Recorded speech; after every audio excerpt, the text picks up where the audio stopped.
Swayam Prabha. Digital India. Educated India.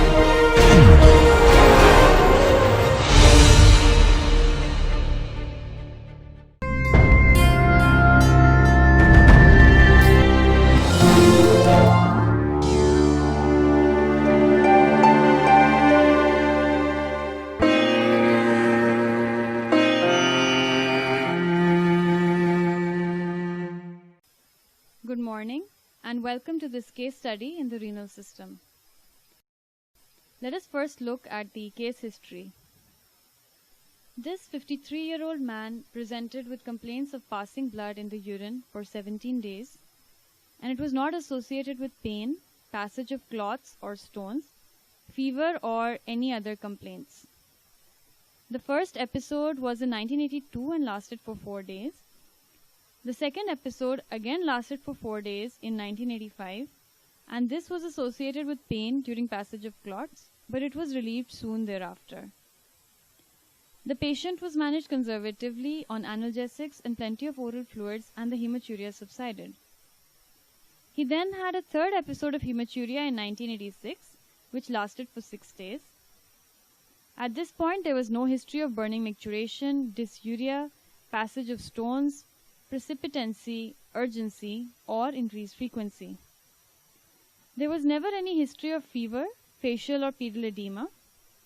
The patient was not a known diabetic or hypertensive, and the family and personal histories were normal. On examination, there was no pallor, icterus, lymphadenopathy, facial or pedal edema. His pulse rate was 88 per minute, blood pressure was in normal range, and was 130 by 60 millimeters of mercury. The rest of systemic examination was also within normal limits.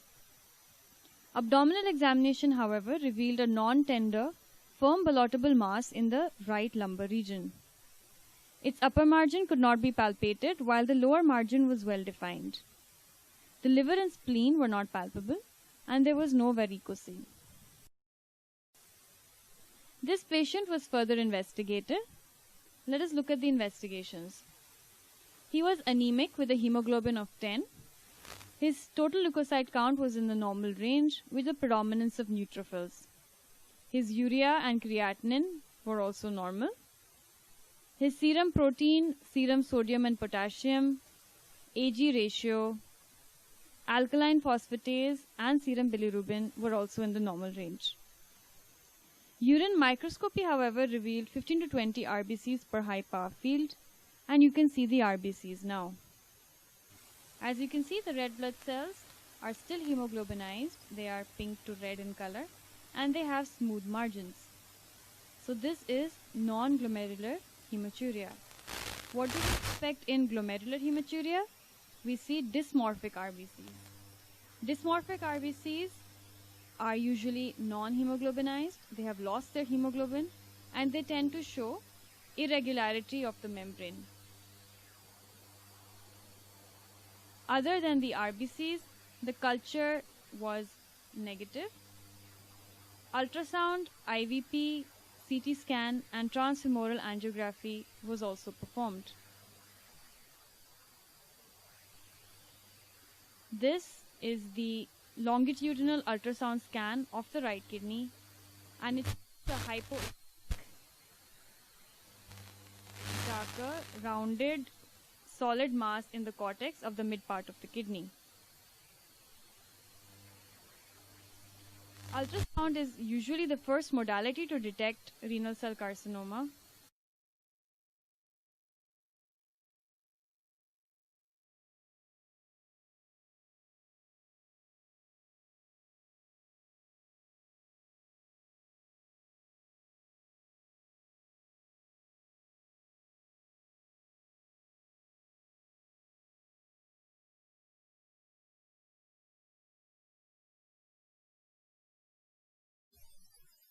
This is what a gross specimen of renal cell carcinoma looks like. Look at the cut surface. Look at how the different areas look different. In some areas we see a lot of hemorrhage, and in some areas we see necrosis, and other areas appear yellow. This is called the variegated appearance, and this is very classical for a renal cell carcinoma. On microscopic examination, this is what we classically see in the most common variant of renal cell carcinoma. Look at how clear the cells are looking. Architecturally, they appear in trabeculae or cords, which are separated by these fine fibrovascular septae. When we go to high power, we can see centrally placed nuclei with prominent nucleoli and abundant clear cytoplasm. This is the clear cell variant of renal cell carcinoma. Clear cell RCC is the most common variant of renal cell carcinoma and is graded according to the Fuhrman's nuclear grading into grade 1 to 4. What are the other variants of RCC that you should know of? The three other important variants include papillary RCC, chromophobe RCC, and collecting duct carcinoma.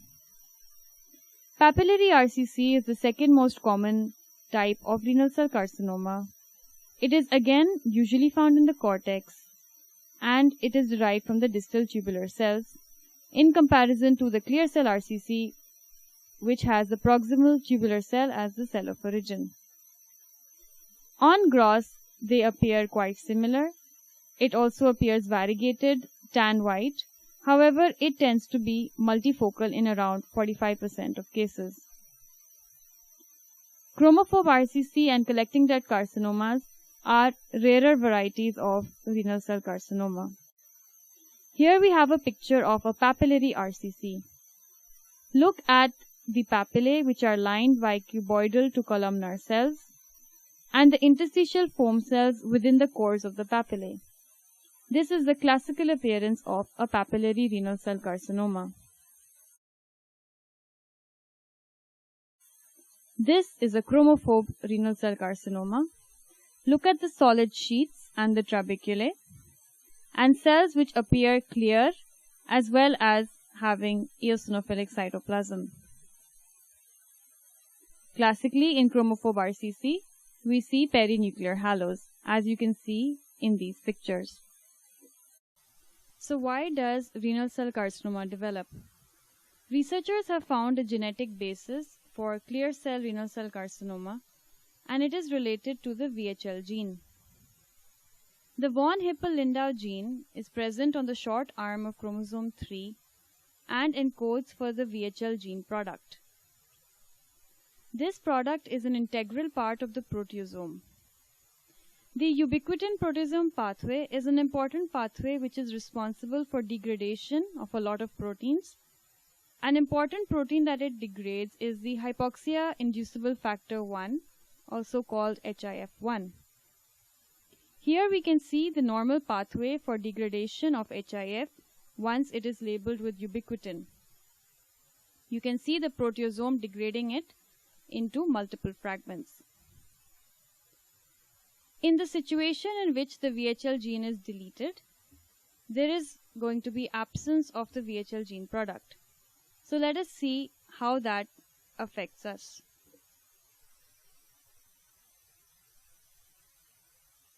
In the absence of VHL gene product, the proteasome cannot function, as a result of which HIF1 is not degraded, and we can see that HIF1 accumulates. HIF1 is a pro-angiogenic factor. It's responsible for increasing TGF-beta, which is transforming growth factor beta, and also increases VEGF, which is vascular endothelial growth factor, and also increases cell growth promoters like insulin growth factor 1, which ultimately result in the clear cell carcinoma. Patients with the von Hippel-Lindau syndrome tend to develop retinal hemangiomas, clear cell renal cell carcinomas, multiple renal cysts, cerebellar and spinal hemangioblastomas, and even pheochromocytomas.